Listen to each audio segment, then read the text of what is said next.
Hello, everybody. Welcome to Dave TV here on DCRTV.com. It's the 24th of July, 2012. You know, there's like some movie stars that want a certain filter on particularly females that want a filter on the lens so you can't see all of their wrinkles and stuff. So I figured I can do the same thing.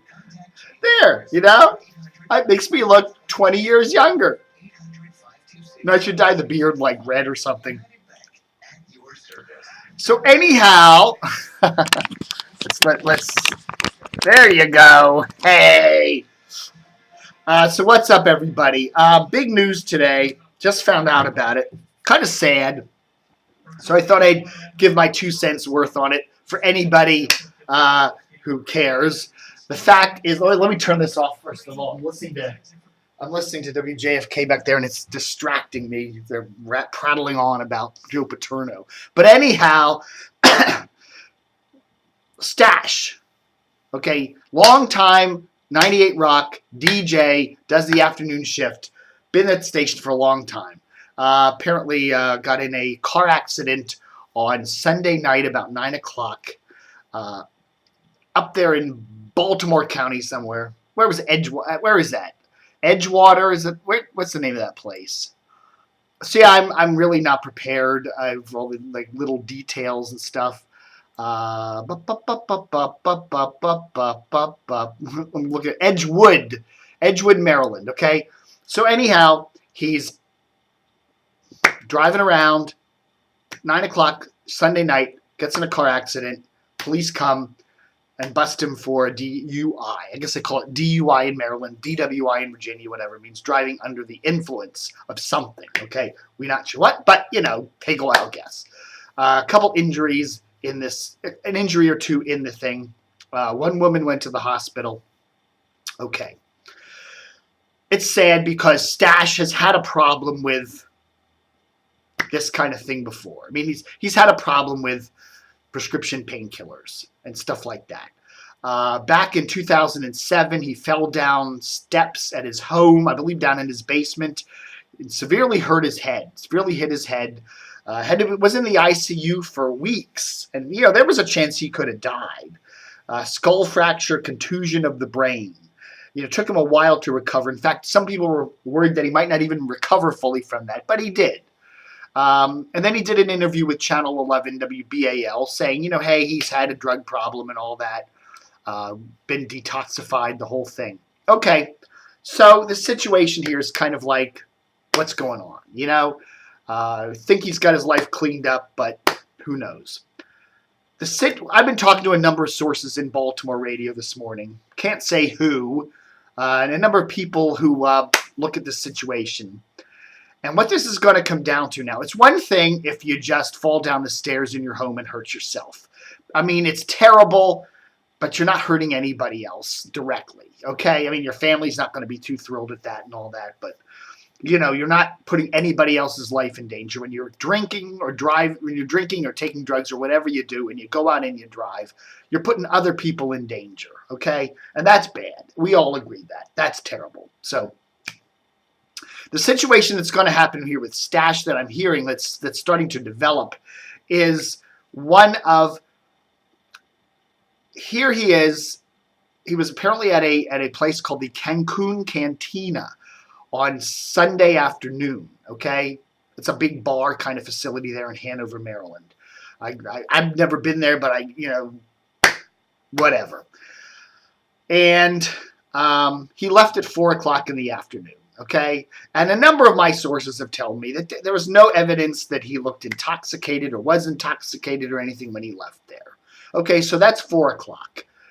What happened between 4 o'clock and 9 o'clock? He went home, whatever. And then he goes out driving after 9 o'clock and gets in this accident. So I think that one of the things I'm hearing is that some of the accident victims are going to be looking at whether there's any evidence that Stash was intoxicated when he left the Cancun Cantina at 4 o'clock, because that is a station-sponsored event.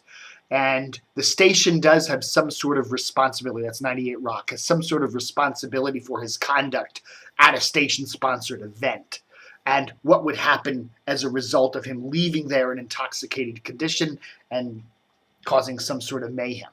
Okay? The problem is that, nobody did a blood test or a breathalyzer on him as he's leaving the cantina there. So, there's no firm evidence of one way or another, legally that he was intoxicated. Now, he could have had some drinks. He could have not had some drinks. A lot of people have some drinks and don't look intoxicated. So who knows? So anyhow, he leaves there at 4 o'clock. 5 hours later, he has the accident. So, in my mind, as just a casual viewer, I'm saying it's going to be awful hard for one of these accident victims there to try to tie the station in and say, hey, he might have been intoxicated when he left at 4 o'clock and then he had the accident 5 hours later. Could that have been related? Could the station have been responsible in some indirect way? We shall see. That's where this thing's going to play out. I mean, granted, we're only talking about a day or two down the line after this happened. But a lot of my sources are saying, hey, look for some sort of a lawsuit going on here. Something's brewing. And it's kind of a sad thing. I listen to Stash all the time. Great guy. 98 Rock ain't my exact cup of tea, but it's one of my rock stations that I flip on as I'm scanning the dial. I kind of like more of the. I listen to their indie979.com occasionally too. So that's a little more my cup of tea. But anyhow, be interesting to see what happens with Stash. The station personnel that I've talked to are very mum on his status there. No word of whether he's suspended or fired or anything. But I know that the folks that work at the station like him a lot and are going to do their best to see that he can somehow continue working at 98 Rock. But it's just a nasty thing there. So we shall see how that all plays out. Okay. Some other interesting news that we were reporting. Back in June, we told you that Keith Russell. Now, Keith works at let me see what the time is on this thing. I don't want to get overloaded here. 7 minutes. Okay. I can talk about this for another minute. I don't want to keep these too long. Keith Russell. He used to be a sportscaster at Channel 6 WPVI in Philadelphia, which is an ABC-owned station. Okay? Well, apparently we had heard back in early June that he had tweeted that he was going to be coming down to D.C. to work. So we just assumed, hey, where would a sportscaster from Philly come down to Washington? Where would he go? Well, Brett Haber recently left Gannett's Channel 9. Well, that was earlier this year, but, it doesn't look like Channel 9 has any intention of replacing Brett with a, formal top sports anchor. They just have a rotating bunch of people filling in for him. But Channel 5 just lost Dave Feldman, who went back to San Francisco, where he grew up and is working now at Comcast Sportsnet San Francisco. We thought, okay, this would be a perfect place for Channel 5 to hire Keith to be Dave Feldman's replacement. Well, it looks like, local sports just isn't a high priority at these TV stations anymore. So it looks like instead of Keith Russell coming down to Channel 5, he's going to Channel 4 instead, where he's going to be a midday news anchor there with Babwa Harrison and do some reporting for the station's evening newscasts. So it doesn't look like a sports role directly for Keith Russell. Although, Channel 4 is owned by Comcast, which does have Comcast Sportsnet right down the street. And, he might be ending. I wouldn't be surprised if a guy with his sports history wouldn't somehow end up on Comcast Sportsnet in addition to his Channel 4 duties. So we shall see how that turns out. So there. Okay. All right, folks. That's going to be my Dave TV for today. The 24th of July, 2012. Let me go out of focus. You like that better? I like that better. So, there.